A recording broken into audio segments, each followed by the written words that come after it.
Hello everyone, एक बार फिर से आपका W365D पे हार्दिक अभिनंदन है। I hope you are all doing well in your life. आप बहुत ही बढ़िया होंगे, स्वस्थ होंगे, मैं भी स्वस्थ हूँ। और इसी के साथ हम क्या करते हैं, आज के टॉपिक की शुरुआत करते हैं। माय फ्रेंड, मैं आशा करता हूँ कि कहीं ना कहीं आप दिल पे, घर पे क्या कर रहे होंगे, दिल लगाकर आप क्या कर रहे होंगे, पढ़ाई कर रहे होंगे। और यहाँ पे आपके जैसे कि टॉपिक में क्या कर रहा हूँ कि आप देख रहे हैं, कभी फिगर ऑफ स्पीच लाई जा रही है, कभी सिंटैक्स लाई जा रही है।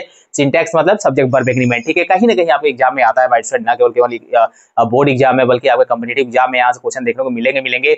और जो आज का हमारा टारगेट रहेगा हमारे स्टूडेंट, आज आप कम से कम एक एक्सेप्शन और एक रूल्स सिंटेक्स में, यही तो W365D की बात है कि आपको रूल्स के साथ एक एक्सेप्शन क्या की जाती है, यहाँ पे पढ़ाई जाती है।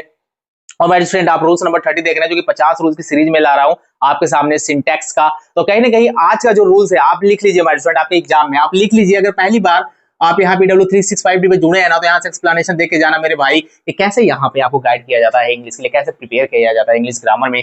यहाँ पे एग्जाम में 100% यहाँ से क्वेश्चन आपको एरर देखने को मिलेगा ही मिलेगा आपके एग्जाम में। आप यहाँ से एकदम नोट कर लीजिए, ठीक है। कॉम्पिटिटिव एग्जाम की बात कर रहा हूँ मैं, आपको एक एरर आपको देखने को मिलेगा। थोड़ा सा देख लेते हैं भाई स्टूडेंट, ये है क्या कॉन्सेप्ट देखेंगे कि कोई W365D पे आप देखते हैं कॉन्सेप्ट का ही तो स्वैग है माय स्टूडेंट। बिना कॉन्सेप्ट को एक्सप्लेनेशन दिए हुए, जो एक हर बच्चे की ख्वाहिश होती है कि मुझे कोई लिख कर पढ़ाए, लिख कर समझाए कि एक्चुअल में कॉन्सेप्ट क्या है, तभी तो जाकर अपने माइंड में लॉक होगा। और जब आपके माइंड में लॉक ये चीजें हो जाएंगी तो आपको बुक उठाने की जरूरत नहीं है, कहीं पे भी PDF फॉर्म है, कहीं भी डिजिटल बोर्ड पे वैसे टुकुर टुकुर देखने की जरूरत नहीं है, ठीक है। यहाँ पे आराम से देखिए, एकदम वो रट जाएगा, उससे बेटर आपको यहाँ पे समझ में आएगा एक्सप्लेनेशन। देखिए माय फ्रेंड, यहाँ पे लिखा हुआ है jury, mob, council, committee, audience, crowd, family, assembly, army, team, class, government, herd, public and crew etcetera.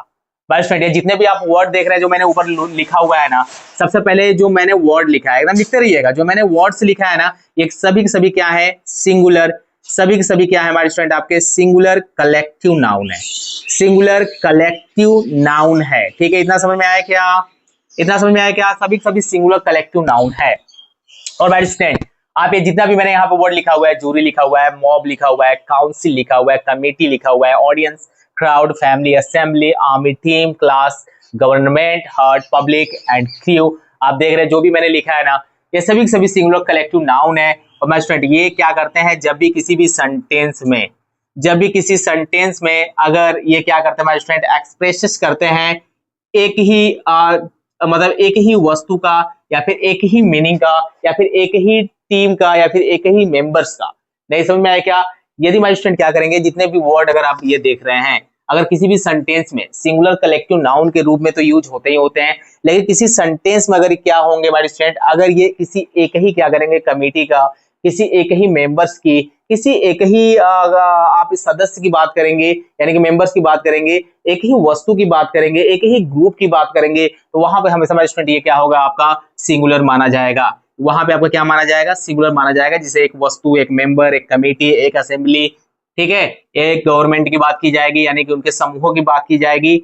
और उनका सेंस जो होगा स्टूडेंट, वो सिंगल होगा, यानी कि सिंगल डिनोट करेगा किसी भी चीज को। तो आपका क्या होगा, वहां पे आपका सिंगुलर कलेक्टिव नाउन आपका क्या होगा, एज अ सिंगुलर माना जाएगा। और जैसे ही एज अ सिंगुलर माना जाएगा माय स्टूडेंट, आप क्या करेंगे, इनके साथ आप हेल्पिंग वर्ब क्या करेंगे, इनके साथ आप हेल्पिंग वर्ब लगाएंगे सिंगुलर। इनके साथ आप हेल्पिंग वर्ब क्या लगाएंगे, वो आप लगाएंगे सिंगुलर। और मैंने आपको बताया था, बार बार मैं बताता हूँ सिंटेक्स की क्लास में, और जो भी बच्चा यहाँ पे नए हैं वो भी सीखते रहे कि जो आपका वर्ब होता है वो दो तरीके से होता है, यूज सेंटेंस में यूज होता है। एक होता है आपका हेल्पिंग वर्ब, एक होता है आपका मेन वर्ब। जो मेन वर्ब वाली मैंने कॉन्सेप्ट आपको हमेशा बताया कि जो वर्ब होता है वो अपने आप में हमेशा क्या होता है, हमेशा अपने आप में प्लूरल होता है। लेकिन वर्ब में आप यस या ये जैसे देखिएगा तो वर्ब क्या हो जाएगा, आपका वर्ब आपका हो जाता है सिंगुलर, ठीक है। ये चीजें आपको याद होनी चाहिए।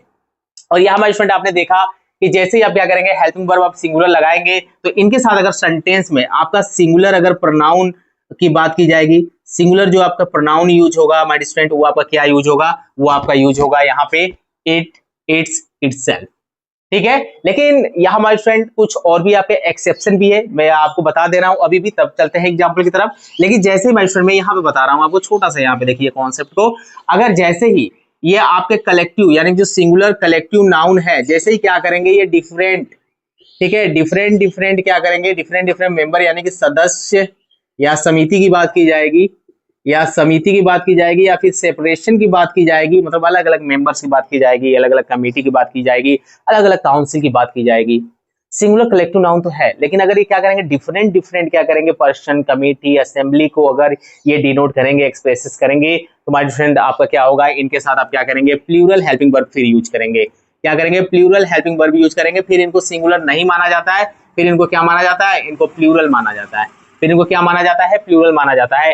यानी कि जब यही आपके जो आप देख रहे हैं यहाँ जो मैंने सिंगुलर कलेक्टिव नाउन जो मैंने लिखा है, जैसे ही अलग अलग लोगों को क्या करेंगे डिनोट करेंगे, यानी कि आप क्या करेंगे एक ही समिति या मेंबर्स या फिर असेंबली की बात की जाएगी, इनके अलगाव होने की बात करेगा, इसमें बहुत सारे डिफरेंट डिफरेंट लोगों की बात करेगा, ठीक है। तो वहां पे आप क्या करेंगे, वहां पे आप इनके साथ प्लूरल ये प्लूरल वे में यूज होंगे और आप इनके साथ प्लूरल हेल्पिंग वर्ब यूज करेंगे।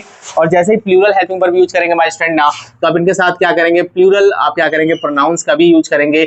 और प्लूरल प्रोनाउंस कौन कौन से आपको होते हैं आपको पता है, दे के साथ आप क्या लगाते हैं भैया, देम लगाते हैं, ठीक है, एकदम आराम से देखिए दियर लगाते हैं, एंड क्या लगाते हैं, देमसेल्व्स लगाते हैं, ठीक है। मजा आया क्या, मजा है, बहुत ही जबरदस्त कॉन्सेप्ट माय स्टूडेंट, आप कहीं पे भी पढ़िए ये आपको ऐसा कॉन्सेप्ट आपको देखने को दिखेगा, आप पढ़ सकते हैं, लेकिन यहाँ पे वन वे में सोए आप क्या कर लेंगे, यहाँ पे एक्सप्लेनेशन सीख जा रहे हैं। और एक्सप्लेनेशन ही मेन है, जो मैं बोलता हूँ ना वो आप लिखा करिए, उसको नोट्स उसका बनाए करिए एक अच्छे तरीके से। बाद में क्वेश्चन इस पे धड़ाधड़ आपको देखने को मिलेगा। देखिएगा कि अगर क्या करेगा वहां पे सिंगुलर एक्सप्रेसेस करेगा, किसी भी टीम की बात करेगा, कमेटी की बात करेगा, असेंबली की बात करेगा, जूरी की बात करेगा, तो सिंगुलर हेल्पिंग वर्ब लगाएंगे। उसके लिए सिंगुलर प्रोनाउन अगर सेंटेंस में यूज है तो आप इट्स इटसेल्फ का यूज करेंगे। जैसे ही इनकी बात, इनके प्रत्येक मेंबर्स की बात की जाएगी, ठीक है, जैसे ही अलग अलग लोगों की बात की जाएगी, तो ऐसे ही ये क्या होगा आपका प्लूरल वहां पे माना जाएगा। और जैसे ही प्लूरल माना जाएगा हेल्पिंग वर्ब भी क्या करेंगे इनके साथ प्लूरल हेल्पिंग वर्ब यूज करेंगे। अब यहां देखते हैं माय स्टूडेंट, यहां पे क्या लिखा हुआ है, the jury was unanimous in its decision. इसका मतलब होता है माय स्टूडेंट एकमत। क्या होता है आपका, एकमत, ठीक है। तो यहां पे लिखा हुआ है the jury was unanimous in its decision. जो जूरी है, ठीक है, वो क्या है अपने डिसीजन में क्या है, एकमत है, यानी कि सबका जो सभी एक जूरी की बात की जा रही है, जो कि क्या होती है ग्रुप होती है यहाँ पे जजेस की, ठीक है, जो क्या होते हैं निर्णय देते हैं। किसी भी आपने एक मूवी भी आई थी आपने देखा होगा, बहुत फेमस मूवी है रुस्तम, ठीक है, वहां पर उसकी जब केस अटक जाती है, कोर्ट में फैसला नहीं हो पाता है, तो जूरी पे छोड़ दिया जाता है और जूरी डिसाइड करती है कि इसको सजा देना है कि नहीं देना है। तो यानी कि प्रत्येक मेंबर्स की जो ओपिनियन है, ठीक है, जो उनका एकमत, जो उनका डिसीजन है वो क्या है, एक ही है। अब यहाँ पे बात हो रही है सिर्फ एक ही चीज की, तो यहाँ पे क्या है सिंगुलर है, और ये आपका क्या है सिंगुलर कलेक्टिव नाउन है। तो अब यहाँ पे देख रहे हैं जो हेल्पिंग वर्ब आपका यूज हुआ है वो आपका वाज यूज हुआ है। सेंटेंस बिल्कुल चौकस है एकदम आपका करेक्ट है, यहाँ पे रॉन्ग नहीं है माय स्टूडेंट। अगर जैसे ही आप यहाँ पे द जूरी लिखा रहेगा, अगर यहाँ पे वर लिख दिया, यहाँ पे अगर ओनली वर कर दिया, ठीक है, और यहाँ पे आपका अनएमियस है वो सही है, तो ये आपका क्या हो जाएगा, रॉन्ग हो जाएगा माय स्टूडेंट, इसको जानते रहेंगे। चलिए अगला, the army had decided to disobey its commander. जो आर्मी है, ठीक है, हैज डिसाइडेड, वो निर्णय ले चुकी है, टू डिसोबे यानी कि क्या नहीं मानेंगे इट्स कमांडर। अब यहाँ पे देखिए माय स्टूडेंट, यहाँ पे इट्स लगा है ना, अब यहाँ पे द आर्मी क्या है, यहाँ पे सिंगुलर के रूप में, यहाँ पे सिंगुलर कलेक्टिव नाउन है। और सिंगुलर कलेक्टिव नाउन के लिए मैंने जो प्रोनाउंस बोला था आपको, क्या बोला था कि आप क्या लगाएंगे, इट, इट्स, इटसेल्फ लगता है। और यहाँ पे आप देख रहे हैं कि यहाँ पे हैज लगा हुआ है, तो यहाँ पे वर्ब का थर्ड फॉर्म है, क्योंकि आप ये कौन सा टेंस आप यहाँ पे देख रहे हैं, ये आपका है प्रेजेंट परफेक्ट टेंस। ओके, कोई दिक्कत नहीं, लेकिन जैसे यहाँ पे हैव कर देगा ये यहाँ पे रॉन्ग हो जाएगा, या पे इट्स की जगह पे यहाँ पे क्या कर देगा, दियर्स कर देगा, तब रॉन्ग हो जाएगा। Okay, the jury were divided in their opinions. अब देखिए माय स्टूडेंट, यहाँ पे बात की गई, अब यहाँ पे बात कर दिया गया है डिवाइडेड की, यानी कि अब बात की जाएगी जूरी की प्रत्येक मेंबर्स की, मेंबर ऑफ द जूरी, ठीक है, यानी कि प्रत्येक, यानी कि every member of the jury की बात यहाँ पे की जा रही है कि क्या है, डिवाइडेड है इन देयर ओपिनियंस, यानी कि जिनकी सबकी जो ओपिनियंस है, यानी कि जो विचार है सबका क्या है, डिफरेंट डिफरेंट है। क्या है, सबका डिफरेंट डिफरेंट है, डिफरेंट डिफरेंट होते हैं। यहाँ पे एवरी मेंबर्स ऑफ जूरी की बात की जा रही है, तो यहाँ पे अलग अलग लोगों की बात की जाए, ओपिनियंस की बात की जाए जूरी की, तो यहाँ पे वर आपका है, ये आपका एक्सेप्शन है, यहाँ से आपका एक्सेप्शन स्टार्ट होता है। तो दोनों आप लिखेंगे माय स्टूडेंट, ताकि आपका एक अच्छा नोट्स बन जाए और बढ़िया से समझ में आ जाए चीजें। डरना नहीं है माय स्टूडेंट, क्योंकि बहुत ही ये इजी कॉन्सेप्ट है और एग्जाम में आता है। The jury were divided in their opinions. अगर अब यहाँ पे वॉच करेगा ना, अगर अब यहाँ पे वॉच करेगा ना, तो फिर हो जाएगा सत्यानाश, हो जाएगा रॉन्ग, क्योंकि यहाँ पे डिवाइडेड है, ओपिनियंस अलग अलग है। यहाँ पे the committee were divided in their opinions, देखिए कमेटी है ना, ठीक है, अब यहाँ पे प्रत्येक कमेटी की बात की जा रही है, ठीक है, डिवाइडेड इन देयर ओपिनियंस, अपने ओपिनियंस में क्या है, डिवाइडेड है। बताइए सेंटेंस मैंने सही लिखा है, नहीं माय फ्रेंड ये रॉन्ग है, आप वाच की जगह पे क्या करेंगे, आपका रहेगा वर। मैंने लिखा था वॉच, जो कि वो गलत था। ठीक है, अब ये आपका सेंटेंस बिल्कुल चौकस है, एकदम आपकी प्रैक्टिस धमाकेदार तरीके से। लगभग 4 एग्जाम्पल में थोड़ा सा प्लेस की एक तरफ से कह सकते हैं लाइक शॉर्टेज है, बट इतना मोर देन इनफ है कि आप किसी भी रूल्स को क्या करेंगे, तोड़ ताड़ के फोड़ फाड़ देंगे उसे। उसमें डरना ही आपको नहीं है, क्योंकि यहाँ पे एक बार एक्सप्लेनेशन आप सुनने के बाद मुझे नहीं लगता है कोई प्रॉब्लम। अगर जिसको एक्सप्लेनेशन नहीं समझ में आई माय फ्रेंड, वो क्या करेगा, एक बार फिर से इस क्लास को रिवाइज कर लेगा, क्योंकि आपके सामने मोबाइल है, आपके पास सिस्टम है, आप आराम से क्या कर सकते हैं, 2 से 3 बार देख सकते हैं जब तक चीजें समझ में ना आए। एक बार अच्छे से कॉन्सेप्ट को देखिए माय फ्रेंड, जबरदस्त कॉन्सेप्ट था और कहीं ना कहीं आपके एग्जाम में ये आता है। और हम लोग करेंगे क्या माय फ्रेंड कि नेक्स्ट क्लास में सिंटेक्स क्लास आगे चलती रहेगी जब तक आपके 50 रूल्स कवर ना हो जाए। केवल 50 रूल्स नहीं है, 50 रूल्स के साथ अगर आप एक एक्सेप्शन देख रहे हैं ना, लगभग मैं आपको पढ़ाऊंगा 75 to 80 रूल्स। मजाक नहीं है, किसी एक प्लेटफॉर्म पे सिंटेक्स का इतना रूल्स पढ़ना जो कि आपको कहीं कवर नहीं कराया जाएगा, ना ही कहीं ऐसे लिख लिख के आपको पढ़ाया जाएगा। मैं आपको यहाँ पे चैलेंज देके कह सकता हूँ कि आप यूट्यूब पे जाइए, वहां पे सर्च करिए और देखिए, अगर इस तरह से आपको लिख लिख कर चीजें समझाई गई है तो ये प्लेटफॉर्म अभी बंद कर दिया जाएगा आपके सामने, क्योंकि यहाँ पे हम लोग सभी चीज क्या किए हैं, सर्च कर बैठे हुए हैं।